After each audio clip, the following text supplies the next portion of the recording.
2003 call of duty എന്ന ഗെയിമിലൂടെ എല്ലാവർക്കും സുപരിചിതമായ ഒരു കഥാപാത്രത്തിൻ്റെ കഥയാണ് ഞാനിന്ന് പറയാൻ പോകുന്നത്. ഗെയിമിലെ ഒരു കഥാപാത്രത്തിൻ്റെ കഥയെന്ന് കേൾക്കുമ്പോൾ നിങ്ങൾ ബാഗ് അടിച്ചു പോകണ്ട.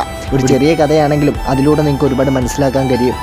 ചെറുപ്പത്തിൽ കള്ളുപിടിച്ചുകൊണ്ട് വരുന്ന അച്ഛൻ്റെ കയ്യിൽ നിന്നുള്ള പീഡനം സഹിക്കാൻ വയ്യാതെ വീട്ടിൽ നിന്ന് എങ്ങനെയെങ്കിലും രക്ഷപ്പെടണമെന്ന് വിചാരിച്ചുകൊണ്ട് ആർമിയിൽ ചേരുകയാണ്. അങ്ങനെ അദ്ദേഹത്തിൻ്റെ കഴിവ് ആർമിയിൽ തെളിയുകയാണ്. അങ്ങനെ ഇരിക്കെ ഒരു ദിവസം അദ്ദേഹത്തിന് US-മായിട്ട് ചേർന്ന് ഒരു ജോയിൻ മിഷൻ ലഭിക്കുകയാണ്. ഒരു ഗ്യാങ്സ്റ്ററിനെ കൊല്ലാനായിരുന്നു ആ ജോയിൻ മിഷൻ. അങ്ങനെ അദ്ദേഹത്തിൻ്റെ ആർമിയുമായിട്ട് ആ ജോയിൻ മിഷൻ കംപ്ലീറ്റ് ആക്കാൻ ചെല്ലുകയാണ്. പക്ഷേ അദ്ദേഹത്തിനെ കാത്തിരുന്നത് വേറൊന്നായിരുന്നു. അദ്ദേഹത്തിൻ്റെ കൂട്ടാളിയുടെ ചതി കാരണം അദ്ദേഹം ആ ഗ്യാങ്സ്റ്ററിൻ്റെ കയ്യിൽ അകപ്പെടുകയാണ്. ആ ഗ്യാങ്സ്റ്റർ അദ്ദേഹത്തെ ക്രൂരമായി മർദ്ദിച്ചിട്ട് ജീവനോടെ കുടിച്ചിടുകയായിരുന്നു. അവിടുന്ന് എങ്ങനെ രക്ഷപ്പെട്ട അദ്ദേഹം സ്വന്തം നാട്ടിൽ ചെന്ന് ഈ നടന്ന കാര്യങ്ങളെല്ലാം ആർമി ഉദ്യോഗസ്ഥരോട് പറയുകയാണ്. അങ്ങനെ കുറച്ച് നാൾക്ക് ശേഷം അദ്ദേഹത്തിൻ്റെ അനിയൻ്റെ കുഞ്ഞിൻ്റെ പിറന്നാളിന് ചെല്ലുകയാണ്. പിറന്നാളിന് ചെന്നപ്പോൾ അവിടെ അവൻ്റെ അനിയനെയും അവൻ്റെ അനിയൻ്റെ കുഞ്ഞിനെയും അവൻ്റെ കുടുംബത്തെ മൊത്തം കൊന്നു തള്ളിയിട്ടേക്കെയാണ് അവൻ കണ്ടത്.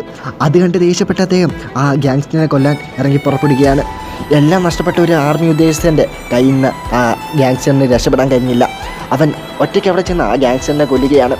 ഫുൾ ആർമി ട്രൂപ്പിനും ചെയ്യാൻ പറ്റാത്ത കാര്യം അദ്ദേഹം ഒറ്റയ്ക്ക് ചെയ്തതുകൊണ്ട് അദ്ദേഹത്തിന് തിരിച്ച് ആർമിയിലേക്ക് വരാൻ ഒരു ഓഫർ ലഭിക്കുകയാണ്.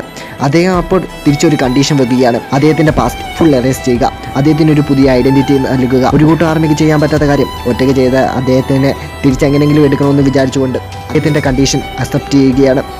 അങ്ങനെ അദ്ദേഹത്തിന് പുതിയൊരു ഐഡൻറ്റിറ്റി കൊടുക്കുകയാണ്. The ghost. കഥയിൽ നിന്ന് നിങ്ങൾക്ക് ഒരുപാട് മനസ്സിലാക്കാൻ കഴിഞ്ഞതാണ്. ഇതിൽ നിന്നും ഒരുപാട് പാഠങ്ങൾ നിങ്ങൾക്ക് പഠിക്കാൻ കഴിഞ്ഞതാണ്. എന്നാൽ എൻ്റെ ഇന്നത്തെ